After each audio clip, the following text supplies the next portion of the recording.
Hello, everybody, and welcome to another episode of United Talks podcast.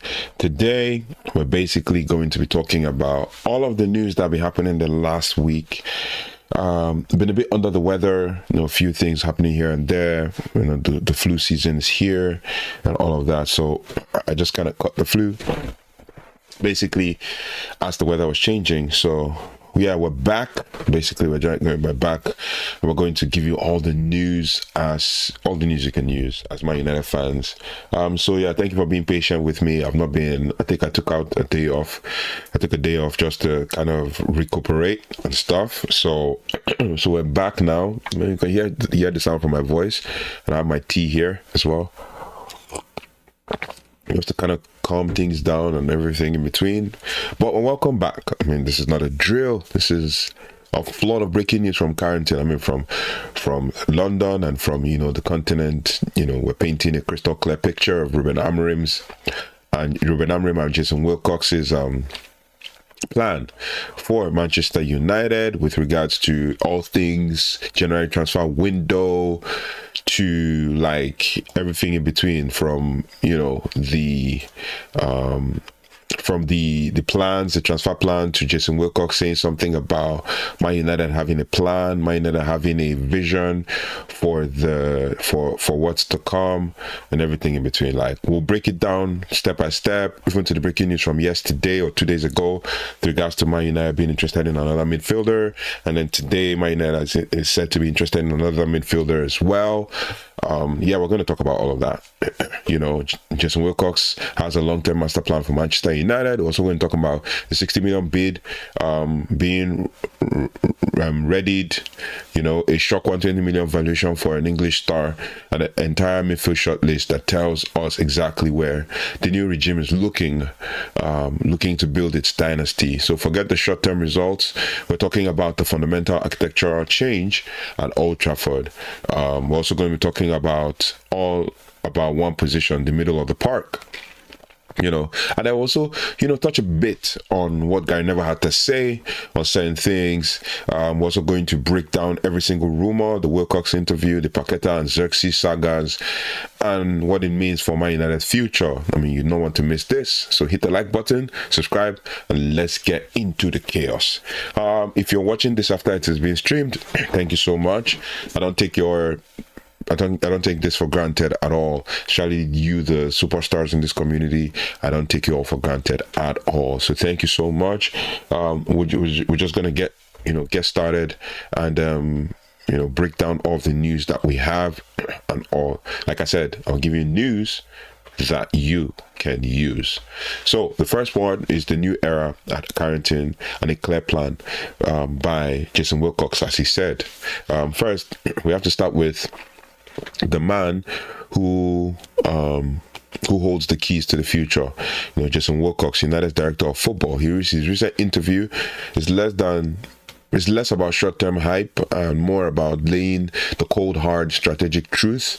And Rúben Amorim's men are sixth, riding on the wave. Are we sixth now? Eighth. We're eighth now. Riding on the wave of 3 exciting wins and 1 draw. Basically, the new signings, Cunha, Sheshko, and Lamons, all contributing, but Wilcox is absolutely drilling home one message. We know we are making progress. Let's not get too carried away when we win and not too disappointed when we lose. And this brings us to, no, it did not bring us. Let's move. We don't want to get distracted and sidetracked. So, making progress, and we will not get too disappointed when we lose. This isn't a quick fix. This is a 5-year build, and the club is actively driving higher standards every single day. Crucially, Wilcox isn't hiding the club's intentions. He states plainly. He says, "We know what we have got to do. We know the areas of the team that we have got to improve." And here is an absolute kicker that Wilcox actually said in that interview. He says we have got to invest in the squad, and what was that next one? He said, okay, we have got to buy the right players, and the right players who are talented, but also who can deal with the pressure, who can take the squad forward. The last part is vital. It's not just elite talent. We're not just going to look for players to sign. We're not just going to look for, that next best thing. Nope. We're looking for the players that can take the club forward, players who have the mentality, who have the grit, who have the ability to actually drive this club forward. So it's not about it's all about character. It's all about the player who can handle being a Manchester United superstar. We'll look at the vibe he describes. I mean, it's a glorious day at Carrington. Everyone's focused on a new signing. A new signing for the Lemons confirms the feeling. He said that he was scared at first, but Captain Bruno Fernandes and the squad immediately welcomed him. Right? So it's pretty much straightforward. The culture is changing. That's the fact. It's becoming a high standards but supportive environment. But let's look at the immediate work ahead. Wilcox mentions that the goal is to consistently challenge for Champions League places and win titles. To do that, they have to improve the squad, which is the plan, and we're going to talk about that as we go when it comes to areas in which the squad needs to be improved. So to do that, we have to improve the squad. The fact that the club is briefing journalists about transfer targets so openly isn't a leak. It's a statement of intent that backs up Wilcox's words. The areas of improvement have been pretty much identified. Every piece of transfer gossip we've seen points to the midfield revolution, which is what we're going to talk about. Now, let's talk about midfield revolution, basically. We're talking about the midfield revolution, the shortlist and the breakdown of the midfield, or the midfielders that we're interested in, basically. Before that, you could tell that there's a laid out plan for what needs to be done when it comes to getting the right players that we need, the right character of players that we need, the right caliber of players that we need, and all of that. There's a whole lot that goes into choosing the right kind of player. And Renaro came out the other day to say that we would not go for just any player, but we'll go for the right players that would want to stay, not for the short term, but also for the long term. Not for the today, not for the quick fix, but for the future and stuff. So it is one of those things where you have to just think about the fact that Man United have a plan and they want to achieve that within the shortest possible time. Yeah. I had to do this live stream today, this time, because obviously Champions League starts in about 45 minutes. But also, I just wanted to, do this early and then get it done, and maybe much later we'll still do another one. Considering the kind of news that pops in every day, but we're going to break down as much as we can. We didn't do anything yesterday at all, but today I'm here for you. Not minding how I'm feeling. I'm going to take precautions to get better, but it's good that we're doing this. I mean, the sacrifices we have to make to get here, and I really appreciate you guys. I don't take for granted. So if you're watching this video at this point now, that's about 9 minutes in, please do like, share, subscribe, hit the notification bell so you don't have to miss anything that relates to Manchester United. We'll continue to do this every other day so that you guys can get all the news you can use, like I said. So we're going to do a deep dive into the transfer targets and the logic behind them. First, we'll get into the incredible, almost exhaustive list of midfielders that Man United is linked with. And it's not a scattergun approach. It's a highly targeted, operation to bring in specific profiles that Rúben Amorim actually needs for his squad. The immediate and expensive targets are listed. We have a list of targets. Literally, let me see how many I have on my list here. I have 4. One has been added today. At the time of preparing my notes, I had 4. So there's one more, and that one is on the thumbnail. So first and foremost, we'll start with the most explosive news. Is the rumored bid for Conor Gallagher and the staggering fee demanded for Elliot Anderson. First, we're going to talk about Conor Gallagher.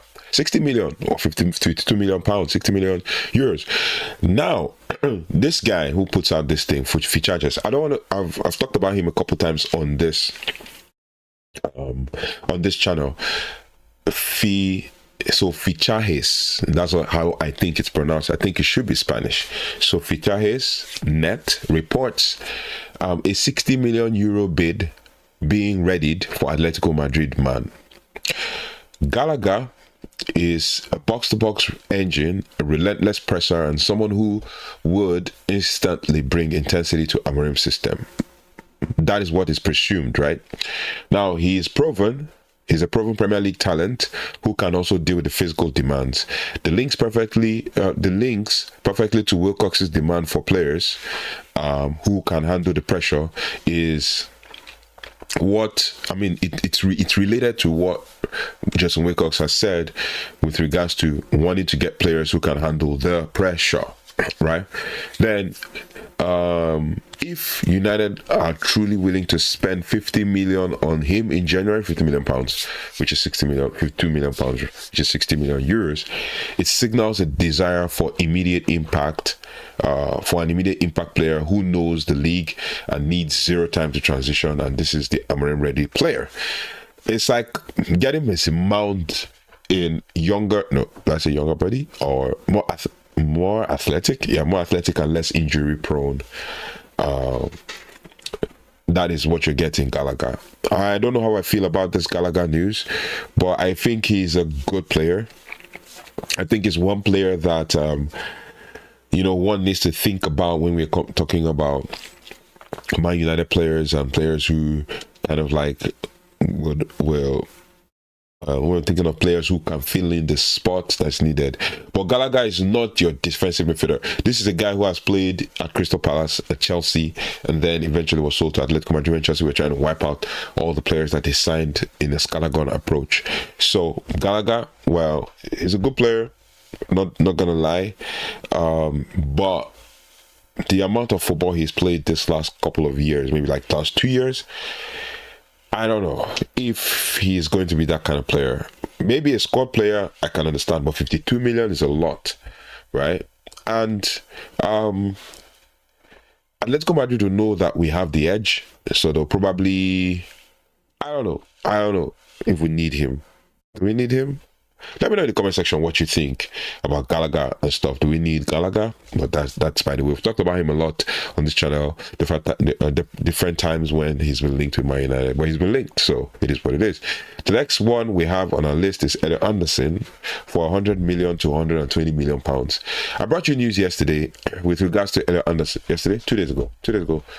With regards to Elliot Anderson and the news around him and everything in between. So as of the last 1 hour, Manchester United are pursuing 22-year-old Elliot Anderson from Nottingham Forest to strengthen their midfield under manager Rúben Amorim, following standout performances in the 2-2 draw, which, well, Rúben Amorim has a conversation with him after the game.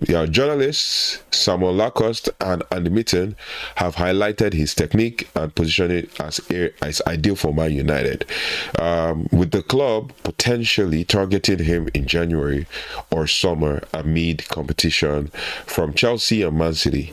Forest seek over £75 million for the England international, who joined them from Newcastle last year. Well, for a 22-year-old, 75 million, that's a lot.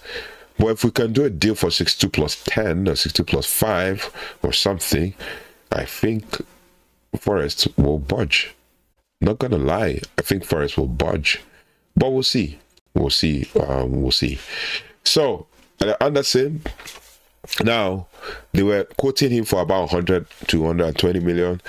This is another massive headline. Nottingham Forest, Elliot Anderson, 100 to 120 million for Anderson. But reporters are also saying his Forest wants some 5 million.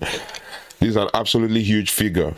I posted it yesterday on a community post and people commented like, that's too much. He's 40 at best, right? 40 million. But it is what it is. Yeah. So the fact that United is closely monitoring him alongside Newcastle means that, you know, they clearly see a generational talent, and this isn't just a January move. It is a statement of long-term intent. Anderson is a creative force, and the 120 million valuation shows how desperate clubs are to stop, you know, losing their English youth talent. But for United, this is the kind of right player investment Wilcox is talking about, a potential world-class player who can anchor the midfield for decades, or for a decade. So he'll be 32 after 10 years. Anderson, for me, I don't feel he's a £75 million player. I feel he is maybe if you stretch it because he's 22, you stretch it to like 60, 50, 60. But yeah, let me know your thoughts and feelings in the comment section. I mean, like, Anderson, it is what it is. But yeah, that is the situation right now. Now, next one is Morten Hjulmand. We've talked about this, but less so recently. Morten Hjulmand, the third major target for Man United. His Sporting CP's midfielder, expected to be available for around £50 million. Yeah, he worked with Amorim, so I can see the link. The fact that United, City, and Spurs are all chasing him tells you everything about his quality. He's a defensive midfielder who can dictate tempo, and at 26 he's hitting his prime. So this is a number 6 depth that United desperately needs to shield the defense and offer control. Morten Hjulmand is an athletic midfielder, and that's why Rúben Amorim liked him. Rúben Amorim played with him in a double pivot in a 3-4-3 formation at Sporting. Now Sporting, with their new manager, have switched back to a 4-2-3-1, and still he's playing in that double pivot, and he's also the creative hub for Sporting. So what do you guys think about Morten Hjulmand, basically? Do you think he is kind of player that Man United should go for? What do you guys think? Put it in the comment section. Let's talk about this. Yeah, is it that maybe? Yeah, I don't know what I feel. I've watched him a couple times, even in Champions League, and I think some Sporting games when I was trying to check out what Amorim was all about before he came to Man United. So yeah, what do you guys think? Next one we have on our list is Lucas Paquetá. Lucas Paquetá, I heard a couple. Okay, so let me get to the news so we can just get it over and get it out of the way. Manchester United inquire about West Ham's Lucas Paquetá for January transfer. So Man United contacted West Ham on Wednesday to assess the valuation of Brazilian. This was Wednesday last week. Brazilian midfielder Lucas Paquetá expresses strong interest in a potential January deal amid the club's need for midfield depth. The 27-year-old Paquetá, who joined West Ham in 2022 for £51 million, has contributed 3 goals and 2 assists in Premier League in 16 Premier League appearances. I think he's added one amazing goal he scored over the weekend. As West Ham sit 15th in the table, United's pursuit aligns with preparations for the AFCON, where players like Brian Bumo, Amad Diallo may be absent, while West Ham value Paquetá for around £60 million, but are reluctant to sell him mid-season. So we will observe that, but still, in my notes, I said it's a surprise entry, basically. £60 million. It was signed for £51 million from Olympique Marseille or Lyon, one of those two. United have called West Ham to assess the valuation of Paquetá.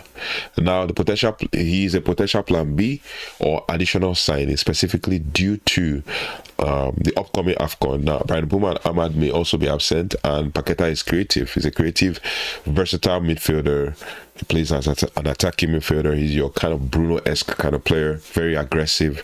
27. He scores with his left, his right. He shoots from everywhere. He literally drives West Ham forward when he's having a bad day. The whole team is having a bad day. Now, West Ham are reluctant to sell mid-season, and the price is high at 60 million, but the interest confirms Amorim's desire for immediate creative reinforcements. Basically, he's one player that can play like multiple areas in the field and all of that. So it is what it is. The next one we have on our list, which is future and strategic talents. These are players that, basically Man United could actually be interested in, but you have to just kind of think about it from perspective of, are these viable targets, or are they just temporary targets? Let's see. So the future strategic targets for Manchester United. First, Angelo. These are players that United are monitoring for strategic reasons, likely a summer move or the next phase of the squad build. First we have is Angelo Stiller. United has been monitoring him for a while, and the club's current position is one of patience. The focus is on potential move for next summer. Given that getting him to leave mid-season is difficult, this is a typical Wilcox Amorim strategic target, with regards to a talented player tracked for the perfect time to activate a clause or make a move. So that is for Angelo Stiller. The next one is Carlos Baleba and Adam Wharton. These two players, the young, high potential side of the recruitment strategy, they are long-term prospects who fit the age profile and high energy demands that Amorim needs in his midfield. We're going to take a short break just to clear up some things, and then we'll be right back in a huge second.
And we're back. Thank you so much for holding on, and thank you so much for tuning in. So basically, back to Carlos Baleba and also Adam Wharton. Carlos Baleba seems to be one of the players that everybody wants. Everybody wants at United. Everybody wants him. Everybody wants him to kind of come through. Everybody wants him to be that player that, can come and make things happen at Man United. But the thing is, the demands from Brighton will be a bit difficult, if I can say, for Man United to handle or to take on, because the fact is, we can always want that player. Let's face facts. We can always want that player, but because of the pressure of playing for Brighton, knowing that Man United interests you, or now Man United is interested in you, and then the pressure makes him cave or something, and then his form has dipped. What does that tell you about the player? I think it tells us that it will take some time for him to be able to handle the pressure playing for Manchester United. He loves Man United. That's the one you cannot tell me anything different for, is that Carlos Baleba loves Manchester United. And he took a picture with the Man United fan on social media after the Brighton game, and eventually took it down. I think he was probably getting pelters from people, but it's one of those things where you could see that this guy, 21 years old, loves the club. I watched him play for Brighton yesterday. It was okay. It was a bit okay. It was okay. Like, most of the things he did at that game were they went under the radar, but he was doing okay. Not gonna lie, Carlos Baleba did okay for Brighton. Like, I rewatched the game, not yesterday, but like I rewatched the game where he played against Leeds. The game happened on Sunday, so I rewatched the game yesterday to try to see the kind of player that he is, especially in the middle of the park and stuff. He had an underrated performance, but it was okay. Trust me, not gonna lie. Then for Adam Wharton, I watched the game the weekend. He didn't start. I think they started Kamada and someone else, and then he came on later with Hughes as well in the midfield. So yeah, and Watson is an okay guy too as well. He's one player that, in fact, let me tell you the three players that most Man United fans want. You see Carlos Baleba, Adam Wharton, and Elliot Anderson. These are the three players that Man United want. Angelo Stiller is the fourth on the list, and then you have, of these midfielders I've listed, you have Morten Hjulmand fifth. Then you have Conor Gallagher sixth. Then you have Lucas Paquetá seventh. So it is, of these 7 players we've listed. Now for Adam Wharton, he's a good player.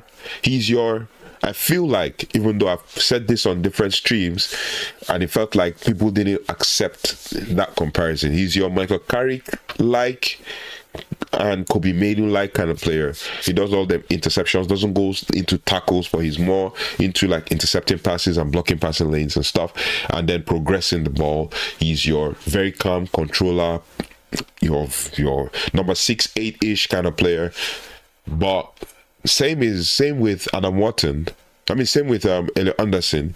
He's defensive midfielder, central midfielder, attacking midfielder. He's all over the place. Played all over the place against Man United. Same thing with Carlos Baleba. Carlos Baleba is your defensive midfielder. He's your guy who screens the defense and everything. And Rúben Amorim wants players who can do that, especially in defensive midfield. And that is why it feels like maybe Michael Carrick. Did I say Michael Carrick? Because I'm thinking about Wharton and Carrick. That's why I feel maybe, Rúben Amorim wants a player who can do that job that Casemiro is doing right now at the club. But it is what it is. So that's the now the takeaway is very simple with regards to like all of these midfielders that I listed. United are targeting a minimum of 2 new midfielders in the next transfer window, in the next 2 windows basically. A proven expensive engine, Gallagher, Paquetá, maybe your type. A long-term high potential investment. You have your Adam Anderson and Hjulmand, and maybe your potential in Carlos Baleba or Adam Wharton, and then you have and the midfield is basically being rebuilt. So it will be an interesting couple of weeks to see where Man United go from there. Now, with what I said, in relation to what I said with regards to what Amorim wants, Fabrizio Romano came out to say Rúben Amorim on the January window, December, I think this was yesterday, we want to bring players that we can have a big future in Man United. Not just a few months. Of course, we think about how we can improve the team, and the January window is open. We can do something. That's what Amorim says. But as updated basically in the last 3 hours or thereabout, Rúben Amorim's Manchester United, Rúben Amorim, Manchester United's manager, since late October is prioritizing players with long-term potential over short-term fixes in the January transfer window. as confirmed in recent interviews and board discussions, the club currently 8th in the Premier League, focuses on midfield reinforcements. Let's have a look at where Man United is in the Premier League. 8th. Got it right. You know, all these news outlets, when they drop news, you'll be thinking they are right. Now, United currently 8th in the Premier League. Focuses on midfield reinforcement to fit Rúben Amorim 3-4-3 system, while considering outgoings like Joshua Zirkzee to Roma, loans to Kobe Mainoo. See, this news is crap, but it is what it is. All within financial fair play limits. The strategy builds on Amorim's early success, including 3 wins in 5 games, aiming for sustainable squad improvements. Now,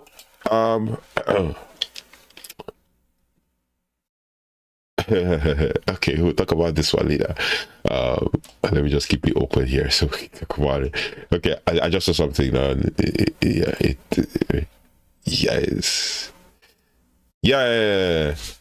We'll talk about it anyway. So basically, it's very interesting to see basically how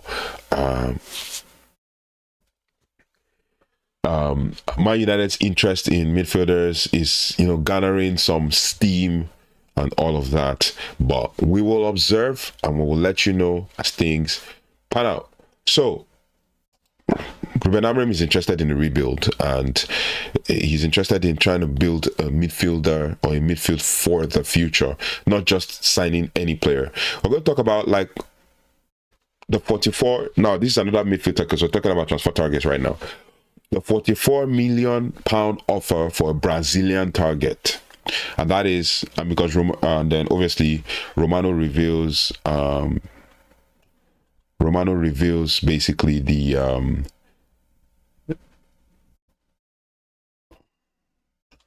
just give me one quick sec.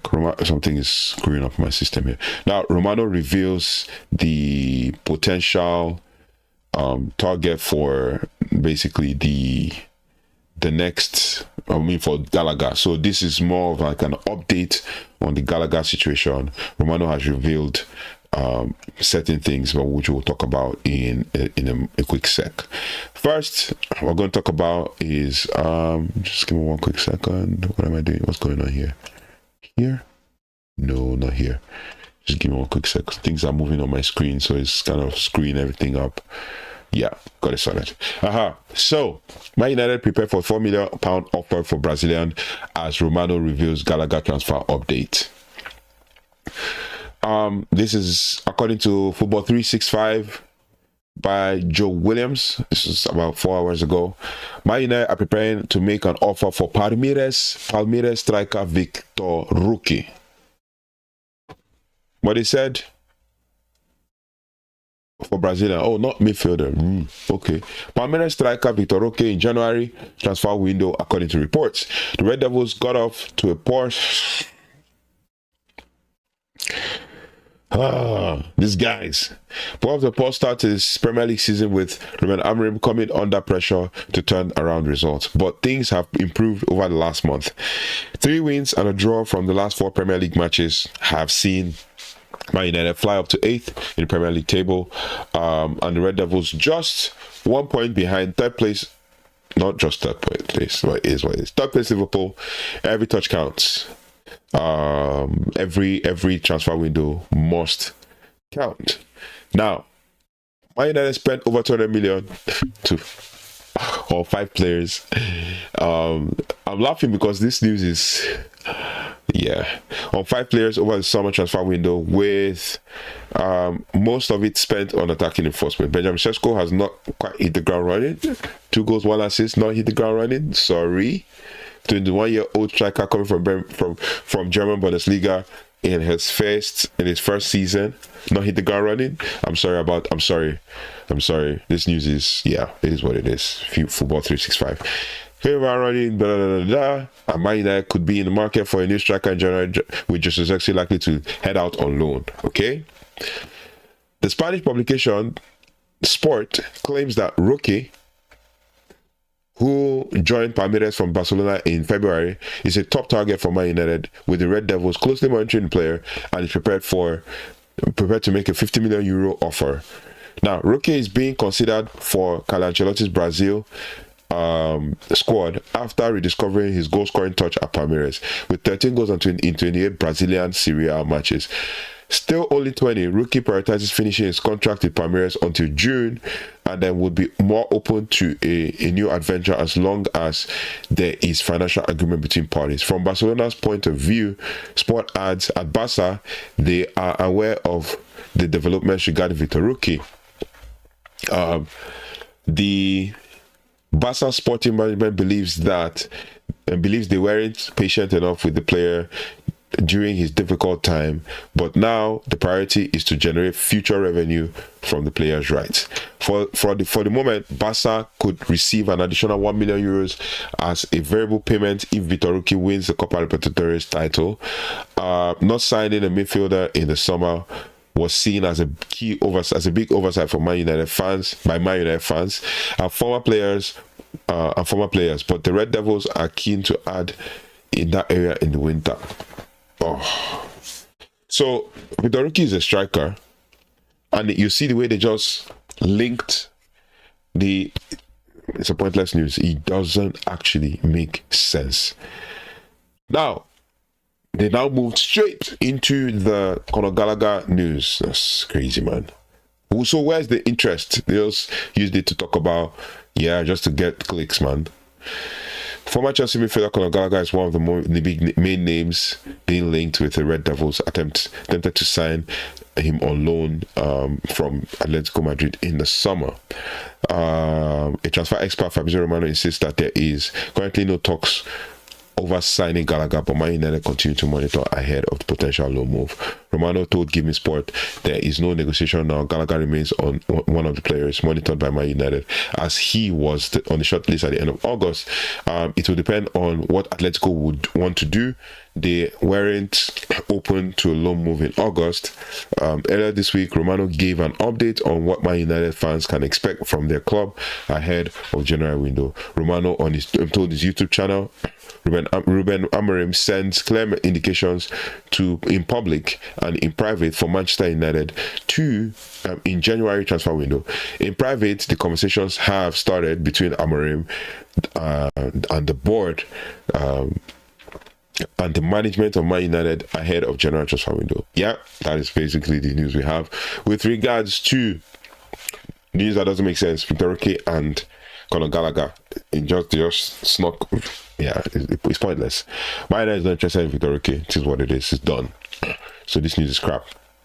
The next one we have, because if you look at what is kind of trending on X, it says Man United are preparing a €50 million offer for 20-year-old Brazilian striker Vitor Roque in January transfer window, aiming to strengthen their attack under Rúben Amorim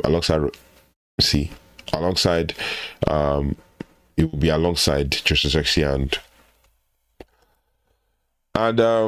Benjamin Sesko. Roque has revived his career at Palmeiras, scoring 13 goals in the Brazilian Premier League Brazilian Serie A after a difficult spell at Barcelona, where he struggled with limited playing time before being sold back to his boyhood club. His agent Andre Corey confirmed strong interest from Premier League clubs, and Barcelona would receive over €10 million from their 20% sell-on clause if the deal proceeds. So it's just a rumor. There's no major, there's nothing major on this one. So I'll just dump it in the rumor bin, and then we'll talk about the next one. So the next one we have on our list here is with regards to, just give me one quick sec to get there. On my notes here, I think we're progressing really well with the time and stuff, because I'm trying to see how I can let you guys go watch your Champions League game. Arsenal plays Slavia Prague at 12:45 my time, which is in the next 15-20 minutes. So over to the part 2 of this review of this live stream, where we talk about midfield revolution. No, not the midfield. Part 3 rather. which is the loan sagas and Sancho questions. The transfer window isn't just about who's coming in, but also who's staying and who's leaving. Two major sagas are playing right now, and they speak volumes. It speaks volumes about Rúben Amorim's immediate priorities and the club's long-term, asset management. Now, West Ham loan inquiry for Mainoo and Zirkzee. That's another one. Most fans don't want that to happen, but West Ham have made a call to inquire about a 6-month loan for two young stars, Mainoo and Zirkzee, and it shows that other Premier League clubs see the immense quality coming through United ranks, especially from Mainoo's side. However, Fabrizio Romano reports that United are not open to any negotiations at the moment. Key phrase is Rúben Amorim is insisting on keeping both players, and it's come out to say in one of the press conferences that he's keeping them. So it is what it is. This is MUFC. It tells us that Amorim sees Mainoo and Zirkzee as crucial parts of the immediate success or immediate squad at the moment. He trusts them to deliver, or at the very least, he needs them for depth as season progresses. Mainoo is an incredible talent with Zirkzee, and Zirkzee represents the future of a striker position at the club, basically with his experience and his style of play, and potentially, another type of, or another kind of like player that brings about another dimension in the squad. We all know this. Mainoo and Zirkzee, Rúben Amorim actually trusts them to deliver, or be as part of the squad depth as the season progresses. Mainoo is an incredible talent. Zirkzee represents future. Amorim is signaling values. He values the squad depth and development of these players under direct supervision more than immediate cash or loan experiences.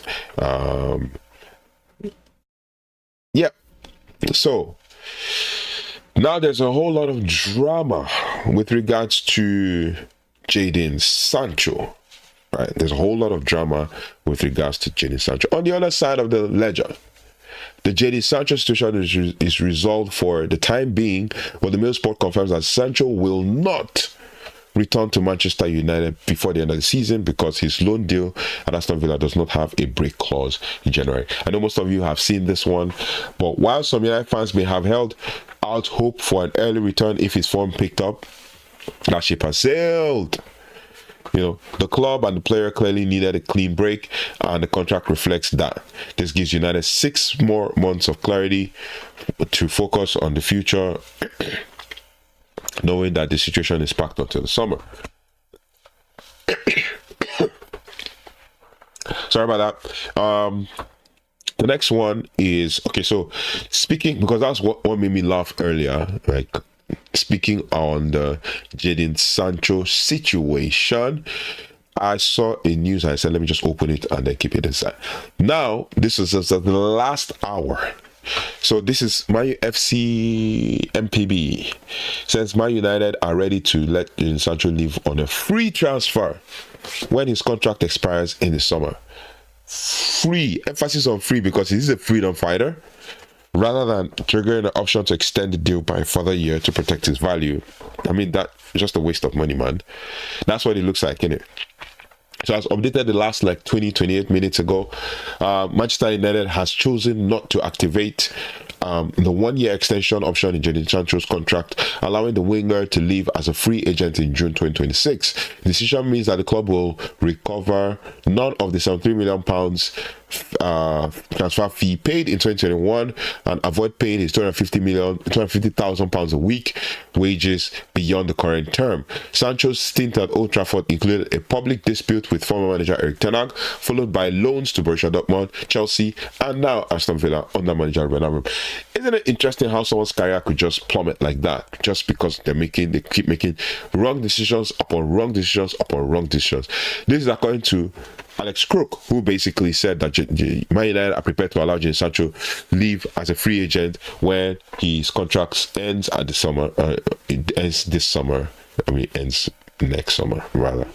Opting not to activate the 1-year extension clause that could have protected his transfer value. So Sancho, £73 million wasted.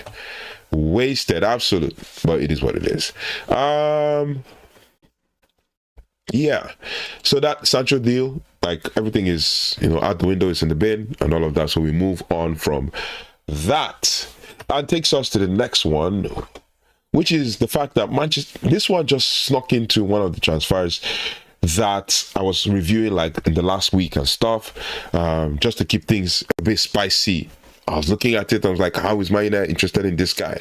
But United are also in a running for long-term forward prospect, 22-year-old Carl Eta-Young from Levante.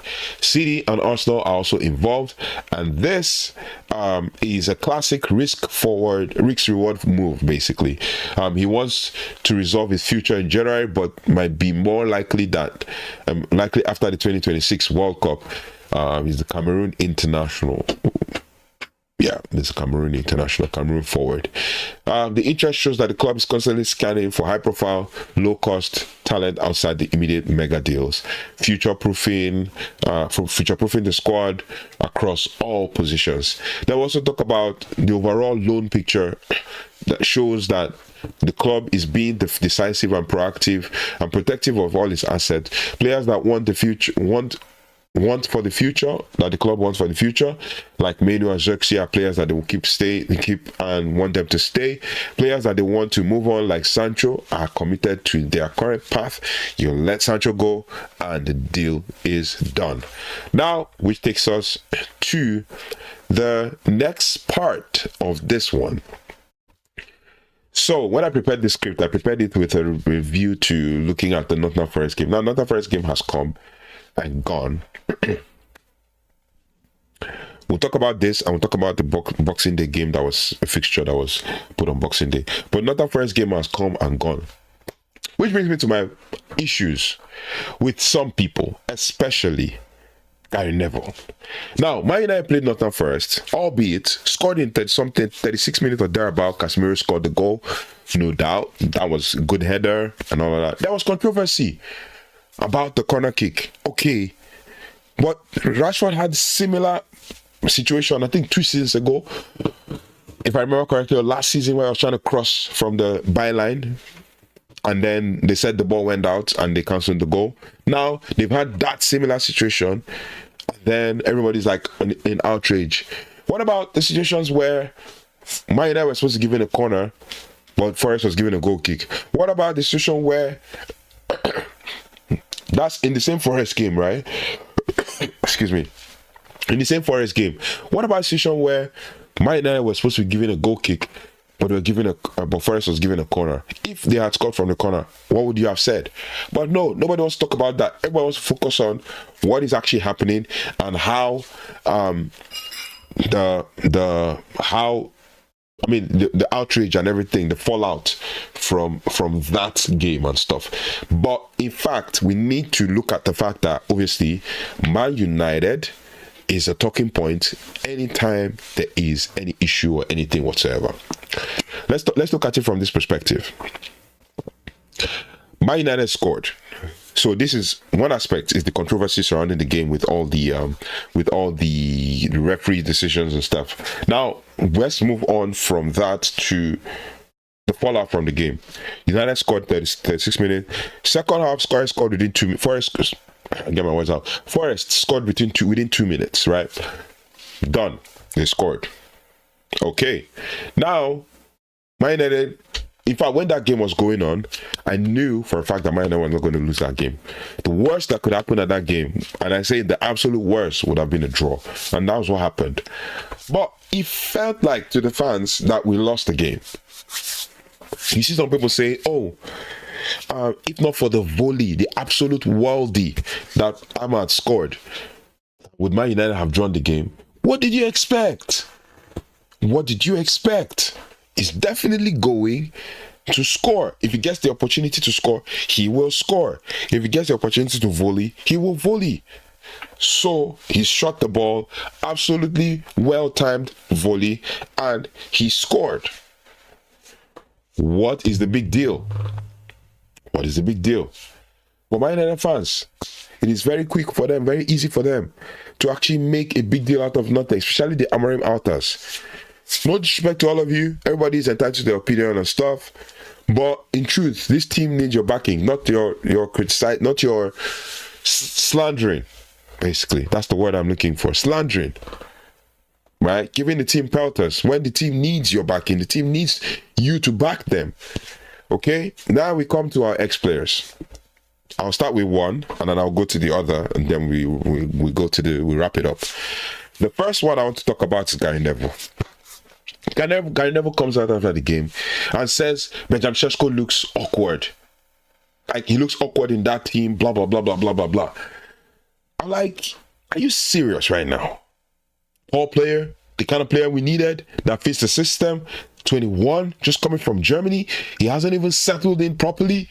The first 4 games, he said, oh, this league is fast, and I need to adjust myself, and adjust my speed, and he's adjusting to the speed of the league, and he's played a couple of games. He scored a goal, and he scored 2 goals, and created an assist. And yet, he looks awkward.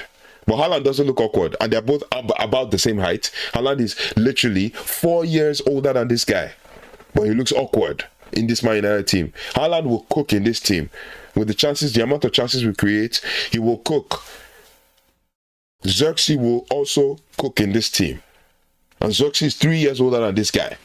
And he just came. And you're already kind of like saying, oh, he looks awkward in this team.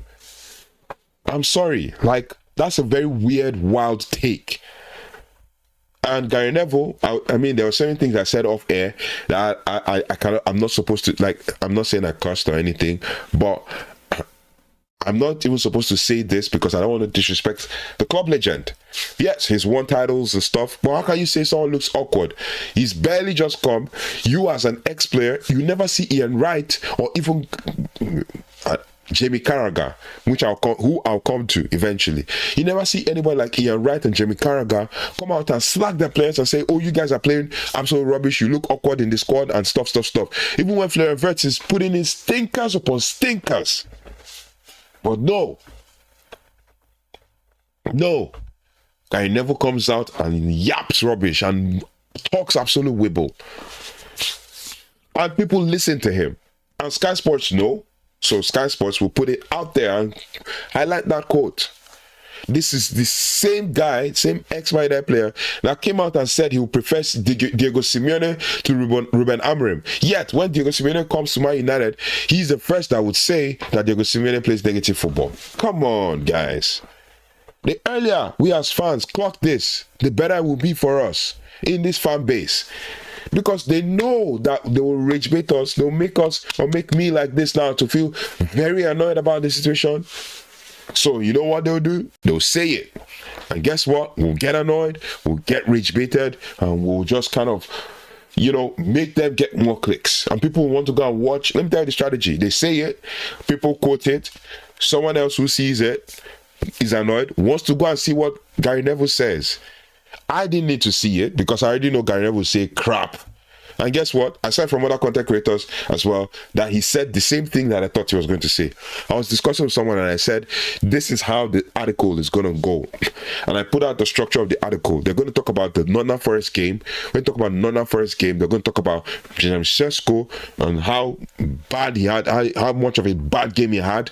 And then they're going to focus on how Mainoo came off a 3-game winning streak and then came to Forest, and because Forest hadn't scored before Man United's game, Forest scored 2 goals from open play against Man United, blah blah blah blah, and Man United scored 2 free kicks, and then Gary Neville came out after the game to say Benjamin Sesko looks awkward in this lineup. That is how everything pans out every time. We've seen this time and time and again. We've read multiple articles to tell you. I've read articles with you guys online here, and I've seen where I've told you once I start reading it. We just read one, literally, Victor Ruque.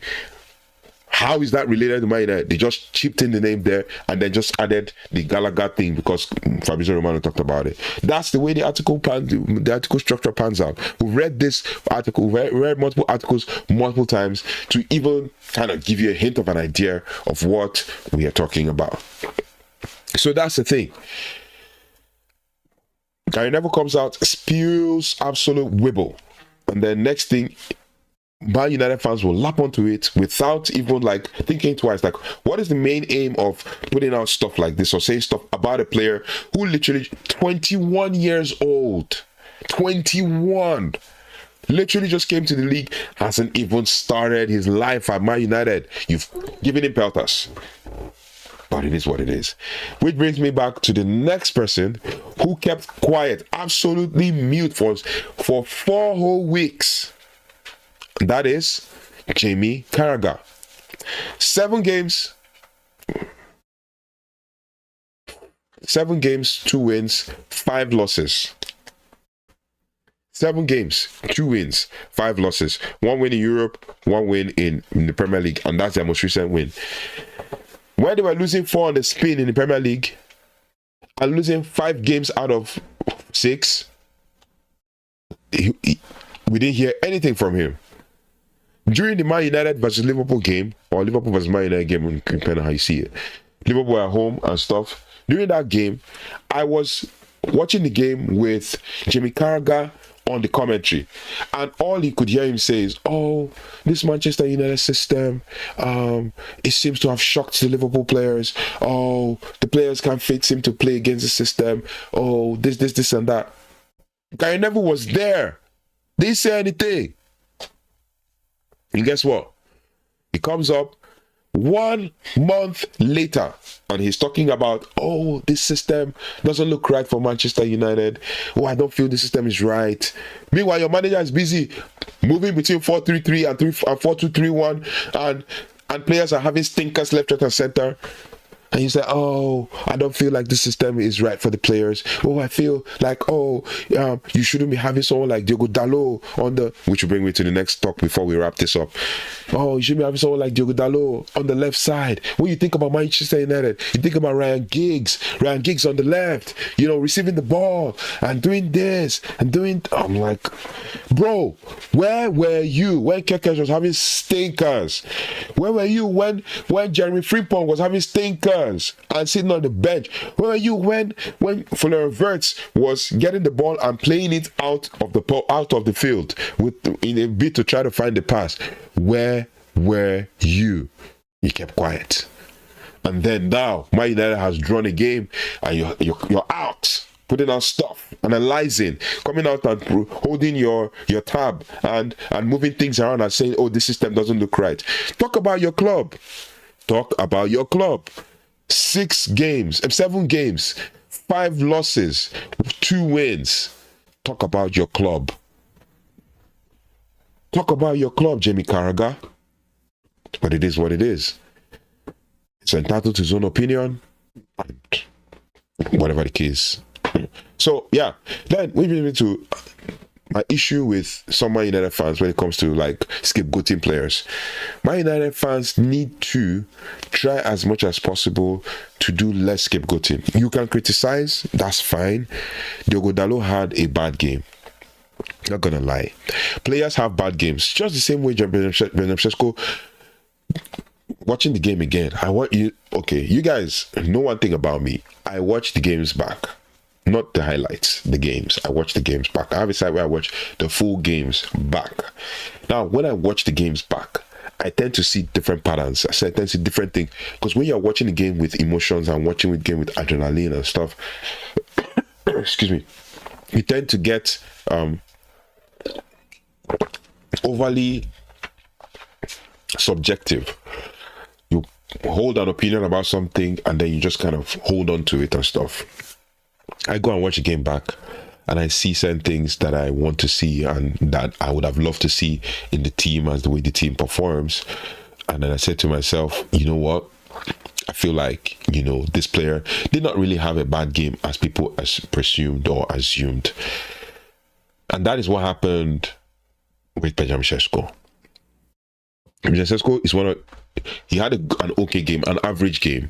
Could have done better, but he kind of went missing towards the middle of the first half, and we're not finding him. Same thing with Diogo Dalot. Diogo Dalot switched off, was not at fault for the first goal. The first goal was Ahmad. Jamie Carragher came out to say, "Oh, Ahmad defending, blah blah blah blah blah. It's not good at defending. You should be forward. You should this one." Just talking trash. Trust me, talking trash absolutely, because Amorim's system is not dependent completely on the wing backs as defenders. He's dependent on the wing backs as attackers, right?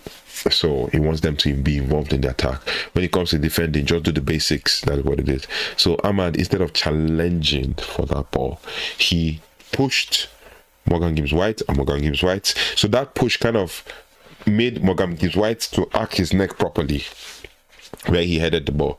So yeah, Ahmad should have gone for that ball, jumped, challenged. Whether Morgan Gibbs-White taller up, more powerful, should have challenged. But yeah, he didn't. So that actually, made the goal from the cross Ahmad's fault, but I'm gonna blame him because he knows and he solved the problem by scoring back. So then you take us to Diego Dalot, everybody's scapegoating him. Now you see starting lineups with Diego Leon and Lisandro Martinez. I'm like, what are you guys thinking, man? What are you guys thinking? Starting lineups with Diego Leon and Lisandro Martinez in the lineup. Lisandro Martinez, Amorim has come out today to say Lisandro Martinez will not even play before the international break. He's going to come back after the international break, and he's definitely not going to come back into the starting lineup. He's going to come like much later. He's going to fill in much later. Then you talk about the situation with bringing Diego Leon. Diego Leon has barely played 90 minutes, even in the under 21s. Diego Leon hasn't played 90 minutes. I watch on 21, so I can tell you this. Diego Leon hasn't played 90 minutes on 21, so bringing him to the starting lineup, that's pointless. So that's pretty much all of those things. I see those lineups. I'm like, we come Saturday, Man United playing Tottenham. Rúben Amorim is most definitely going to start Diego Dalot, or it's not about being favourite, it's about availability in the squad, or Dogu. So yeah, that's pretty much what I have to say. I'm not defending Dalot. He must have had a bad performance, but you have to back your players as well. That aside, now going over to the Boxing Day fixtures. A quick note that the fixture schedule, the Premier League has selected Manchester United versus Newcastle game as the sole Boxing Day fixture, with an 8 p.m. British Standard Time kickoff. A full program won't return until 2026. This is a tough draw for the fans, but the high-profile slot that shows the draw and importance of the fixture to the broadcaster. So we'll play on Boxing Day, and then other teams play on 27, 28, and the rest. Now, to wrap this all up, the master plan confirmed. The massive updates, the picture at Manchester United is clearer than it has been in years. The Wilcox Amorim vision is real. They have a clear plan and are backing it up by identifying specific areas of improvement, and especially in the midfield. And then you have the midfield revolution, which is imminent, with United prepared to spend 60 million on Gallagher and also tracking potential 120 or 75, depending on which outlet you see, million superstars in Anderson for the future. And they're also targeting high engine, creative and controlling players. And then you're also looking to protect future talents like Zirkzee and Mainoo, to shut down loan inquiries for these players, signaling the importance to the team. So this isn't just about hype. It's about the architectural change in the rebuild that Man United is trying to do under Rúben Amorim and Jason Wilcox, to build a spine of talent, character, and high standards that they believe can genuinely challenge, for the biggest trophies. The January window is going to be absolutely massive. Now, what do you think? Should United, pay 60 million for Gallagher, 60 million euros for Gallagher, or go for Elliot Anderson, or even, 5 million euros, 5 million pounds for Elliot Anderson, or even Adam Wharton or Carlos Baleba? Who would you prefer? Let me know your thoughts in the comment section. Also hit the like button, like this video, subscribe, if you haven't already. And then obviously we'll catch you on the next stream. I think I'll come back in the next couple hours. Maybe you see how the Champions League games go, and probably while we're streaming, we'll kind of do, we'll kind of look at the Champions League games and stuff. But let me know your feelings in the comment section. But thank you so much for those who have liked. If you've liked it, thank you. I really appreciate. Don't forget to like, share, subscribe, hit the notification bell so you don't have to miss anything as it relates to Manchester United. I really appreciate. I was out for one day. I had to just take a break because I could literally not talk like without coughing and stuff because of the whole flu and stuff. But thank you for your support, and I'll see you on the next one. The only easiest, cheapest, best way to support this channel is by just liking this video, sharing, and then easy subscribe. Don't just I